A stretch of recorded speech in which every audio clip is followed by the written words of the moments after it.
السلام علیکم ورحمۃ اللہ وبرکاتہ۔ بسم اللہ الرحمن الرحیم۔ سال اہل و عیال کی دعا۔ ترجمہ ہے ہمارے پروردگار ہم کو ہماری بیویوں اور ہماری اولادوں کی طرف سے آنکھوں کی ٹھنڈک یعنی رات عطا فرما اور ہمیں متقی لوگوں کا امام اور پیشوا بنا دے، آمین ثم آمین۔ طلب رزق کی دعا۔ حضرت موسیٰ علیہ السلام بے سر و سامانی کی حالت میں اسے پڑھ کر حضرت شعیب علیہ السلام کے مہمان اور داماد ہوئے۔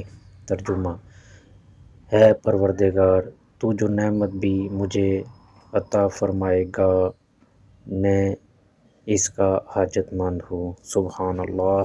اگر آپ کو ہماری ویڈیو اچھی لگے چینل سبسکرائب کریں، بیل آئیکن کا بٹن پریس کریں اور شیئر کریں۔